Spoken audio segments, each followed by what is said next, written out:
안녕하십니까. 이어서 경남 뉴스입니다. 경남도의회 학교급식 조사특위가 다음 주 창원과 김해 등 35개 학교에 대해 현지 확인을 합니다. 도의회 조사특위는 내일 창원 문성고등학교 등 창원과 함양 지역 9개 학교와 오는 16일 김해 등 26개 학교에 대해 학교장과 영양사 등을 상대로 현지 확인 조사를 할 예정입니다.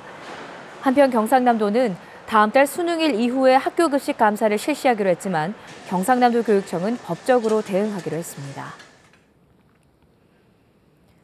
대우조선해양이 1조 원 이상의 추가 부실을 안고 있다는 관측이 나오고 있습니다.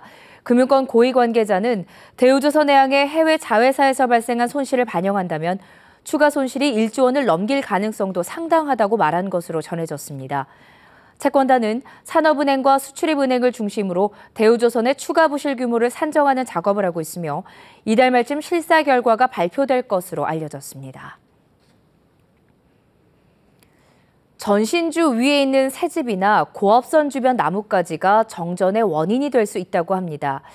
길을 지나다가 혹시 보시고 신고하면 사고 예방에 큰 도움이 됩니다. 보도에 손원혁 기자입니다. 창원의 한 시내도로 전신주 높이만큼 자란 가로수에 나뭇가지를 잘라냅니다. 나무가 더 자라 고압선에 닿지 않게 미리 조치하는 겁니다. 보통 성장기라 그럴까 수목이 그때 집중적으로 크기 때문에 그 기간에 나무 수목 전제를 많이 하고 있습니다. 전신주 곳곳에 지어진 까치집도 문제입니다. 새집이나 나뭇가지가 고압 전선과 접촉하게 되면 고장 전류가 흘러 정전의 원인이 되기도 합니다. 이 밖에도 기울어지거나 균열이 간 전신주, 전선이 처진 곳, 도로 굴착 작업 등 전기 설비에 위험이 되는 일들은 주변에 많습니다. 5분 이상 이어진 정전 원인의 절반이 이 같은 이유고 순간 정전 원인도 10건 가운데 3건으로 가장 큰 비중을 차지합니다.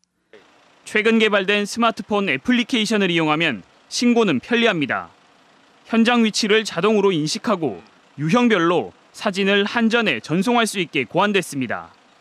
전기 설비는 넓은 지역에 산재되어 있어서 다양한 원인에 의해 정전이 발생될 수 있습니다. 신고하여 주신다면은 정전으로 인한 생활 불편, 또 경제적 피해 등을 예방할 수 있고. 한국전력 경남본부는 발견만 하면 간단한 조치로 예방할 수 있는 것들이 많다며 적극적인 신고를 당부했습니다. KBS 뉴스 손원혁입니다. 진주 남강유등축제가 11일간의 여정을 마치고 오늘 폐막했습니다. 진주시는 첫 유료화를 시도한 올해 진주 남강유등축제에 25만여 명의 유료 관람객이 찾았고 전체 입장객은 약 40만 명을 기록했다고 밝혔습니다. 일일 평균 관람객은 3만 7천여 명이었고 방문객이 가장 많았던 날은 8일로 6만 5,800여 명이 축제장을 찾았습니다. 경상남도가 올 연말 개청 예정인 서부청사의 예상되는 부작용에 대해 제대로 대책을 마련하지 못하고 있다는 지적이 나왔습니다. 국회 임수경 의원 측은 경상남도 서부청사 개청 용역 보고서에서 서부청사 개청으로 진주 구도심 공동화와 창녕 등 인근 지역의 인구 등이 이동하는 이른바 빨대 현상이 우려된다고 명시돼 있지만 대책은 없다고 밝혔습니다. 임수경 의원실 관계자는 경상남도가 조만간 서면으로 대책에 대한 답변을 할 예정이라고 말했습니다. 국회 안전행정위원회 강창일 의원은 경남경찰청 국정감사에서 아동 성범죄 전담 요원의 70%가 남성으로 여성이 한 명도 없는 경찰서가 많다고 지적했습니다. 또 김민기 의원도 남성 경찰관이 성폭력 수사를 하려면 일일이 피해자 동의를 받아야 하는 등 업무적으로도 불편함이 많다며 경찰서마다 여성 경찰관을 1명 이상 배치해야 한다고 말했습니다. 환경당국의 화학물질 사고 대응 장비 5개 가운데 1개가 사용 유효 기간이 지난 것으로 나타났습니다. 환경부가 제출한 국감 자료를 보면 낙동강유역 환경청이 보유한 분석 탐지 장비, 제독 방제 장비 등 장비 48종의 20.3%가 유효 기간을 초과했습니다. 은수미 국회의원은 지방환경청별로 한 달에서 최대 9년까지 지난 것들이 있었다며 사고 대응은 물론 방제 인력이 위험에 처할 수도 있다고 지적했습니다. 마산항의 김주열 열사 인양 지점에 민주시민공원이 만들어집니다. 창원시는 추모광장과 민주광장 설치 등 구체적인 방안을 마련해 마산해양수산청과 협의할 예정이라고 밝혔습니다. 창원시는 민주공원이 들어서면 인근에 조성되는 문화예술 테마파크 등 주변 시설과 연계해 관광자원과 민주화 교육장으로 활용할 예정입니다. 창원시가 진해 원도심의 근대 건축물을 관광 자원으로 활용합니다. 창원시는 가상현실기기를 착용해 1910년대 군항도시 진해의 모습을 영상으로 체험할 수 있는 가상현실 체험관을 리모델링 중인 제왕산 진해탑 2층에 설치하기로 했습니다.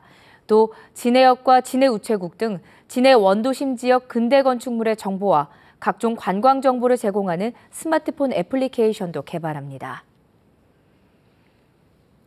제철을 맞은 남해안 굴 가격이 크게 상승한 가운데 오는 15일 통영에서 초매식이 열립니다.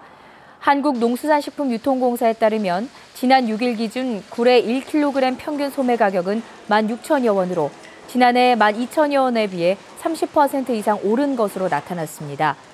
굴 가격 상승은 올 상반기 일본 내 생굴의 작황 부진으로 한국산 수출이 70% 이상 증가한 데다 생육 부진으로 인한 수급난 때문으로 분석됩니다.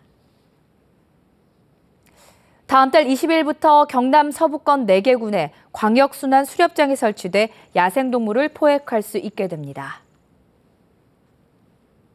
지금까지 경남 소식이었습니다.